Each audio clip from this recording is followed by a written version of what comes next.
आज के वीडियो में आपको एक स्टडी प्लेटफॉर्म जो कि एक स्कूल मैनेजमेंट ईआरपी सॉफ्टवेयर है के बारे में बताने जा रहा हूं। तो आज का टॉपिक है एग्जामिनेशन मॉड्यूल। तो आज के वीडियो में हम जानेंगे कि एग्जामिनेशन मॉड्यूल क्या है और आप इसका कैसे इस्तेमाल कर सकते हैं। तो जैसे ही एग्जामिनेशन के ड्रॉप डाउन बटन पर क्लिक करते हैं तो आपके सामने बहुत सारे ऑप्शन आ जाएंगे। तो हम एक एक करके जानेंगे कि आप इन सब का उपयोग कैसे कर सकते हैं। तो सबसे पहला है मैनेज सिलेबस। तो जैसे ही आप इस पर क्लिक करते हैं तो आपके सामने कुछ इस प्रकार का इंटरफेस आ जाएगा। तो बेसिकली आप यहां से क्या कर सकते हैं कि अपने एग्जाम के सिलेबस को मैनेज कर सकते हैं। मतलब कि कौन से एग्जाम में हर एक विषय से किन किन चैप्टर से क्वेश्चन पूछे जाएंगे, उस एग्जाम सिलेबस को आप यहां से मैनेज कर सकते हैं। इसके लिए सबसे पहले आपको एग्जाम के ऑप्शन से एग्जाम को सिलेक्ट करना है और फिर क्लास के ऑप्शन से आपको क्लास सिलेक्ट कर लेना है। क्लास सिलेक्ट करते ही उस क्लास का जो भी सब्जेक्ट होगा उसका लिस्ट आ जाएगा और फिर आपको प्रत्येक सब्जेक्ट का एग्जाम सिलेबस जो भी होगा वो आपको एक एक करके फिल कर देना है और फिर आपको नीचे सबमिट के ऑप्शन पर क्लिक कर देना है और इस तरह से आपका एग्जाम सिलेबस सबमिट हो जाएगा। और जिस भी क्लास का एग्जाम सिलेबस होगा उस क्लास के स्टूडेंट के मोबाइल एप्लीकेशन में ये एग्जाम सिलेबस शो हो जाएगा।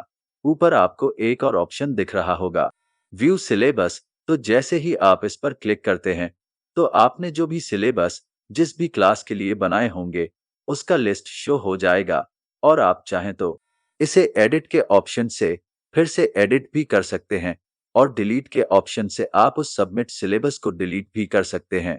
नेक्स्ट है मैनेज टाइम टेबल। तो जैसे ही आप इस पर क्लिक करते हैं तो आपके सामने कुछ इस प्रकार का इंटरफेस ओपन हो जाएगा। बेसिकली आप यहां से क्या कर सकते हैं कि आपके स्कूल में जो भी एग्जाम होगा उसके टाइम टेबल को यहां से मैनेज कर सकते हैं। इसके लिए सबसे पहले आपको एग्जाम के ऑप्शन से आपको सबसे पहले एग्जाम सिलेक्ट करना है और फिर क्लास के ऑप्शन से आपको क्लास सिलेक्ट करना है। क्लास सिलेक्ट करते ही सिलेक्टेड क्लास का जो भी सब्जेक्ट होगा उसका लिस्ट आ जाएगा। उसके बाद आपको एक एक करके हर एक का टाइम और डेट फिल कर देना है और फिर बगल में आपको ऑर्डर नंबर दिख रहा होगा। यहाँ जिस विषय को जिस ऑर्डर में रखना चाहते हैं वो आपको भर देना है। कौन सा सब्जेक्ट एक नंबर पर होगा, कौन सा दूसरे नंबर पर, कुछ इस प्रकार से कर सकते हैं और फिर नीचे आपको सबमिट के ऑप्शन पे क्लिक कर देना है और इस प्रकार से आपका एग्जाम सिलेबस सबमिट हो जाएगा और फिर जिस भी क्लास का टाइम टेबल होगा उस स्टूडेंट के मोबाइल एप्लीकेशन पर शो हो जाएगा। ऊपर आपको एक और ऑप्शन दिख रहा होगा व्यू एग्जाम शेड्यूल।